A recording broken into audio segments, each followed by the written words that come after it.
I haven't always liked spiders. In fact, growing up, I hated them. And I think the big turning point for me was the first time I met a tarantula. Now, we have 7 species of tarantula in Australia, but here in the wet tropics, there's only really one that you'll find, and that's Coremiocnemis tropix. And the first time I ever came across one, someone else had found it, and they showed it to me. And it was in a Tupperware container. They'd just caught it because they were digging a hole, and it showed up. And I was just so struck by everything about it. It had an intelligence that I could perceive. It was big enough that I could look it in the eye, which is not something you normally get with spiders.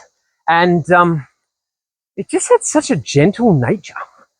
Now, I have photographed Coremiocnemis tropix a couple of different times. The first one I ever photographed was this one here. The second one I photographed was this one here. I've also photographed this one here.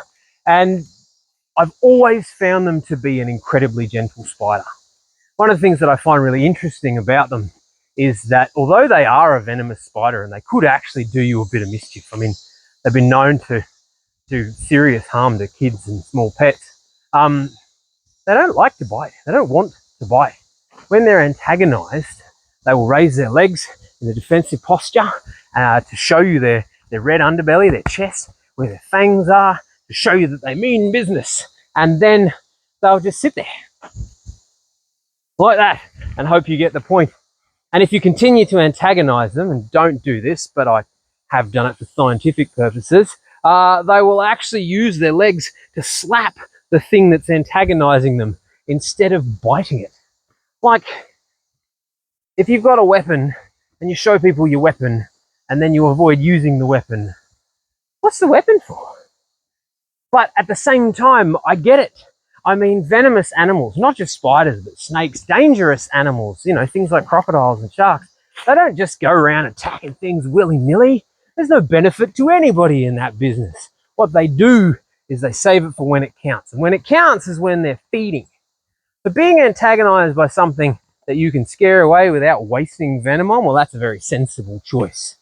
And the fact that this little spider could sort of embody all of that idea, all of that thinking, just really struck me. And it made me reconsider everything I'd thought about spiders, everything I thought I knew about spiders. And ever since then, I've had a really different relationship with spiders. I don't let every spider on me. I try not to touch many of the things that I photograph, actually. But yeah, the North Queensland whistling spider has definitely changed the way I think about spiders.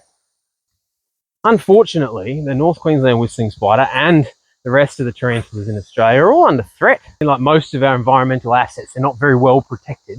And so I think the last estimate I read, and I'd love to get an updated figure on this, but the last estimate I read was that about 10,000 tarantulas a year were taken from the wild and sold on the black market out of Australia. So that's not a great number for a thing that is actually a critical service provider in an environment. And that's what this is all about.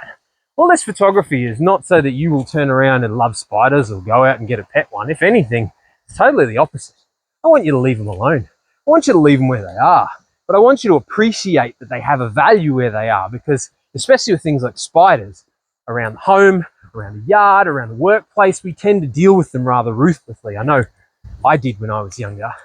And not for any good reason. I mean, they don't really often present a threat or harm to humans, and yet we'll happily destroy them just because we don't like them. And that doesn't seem great to me.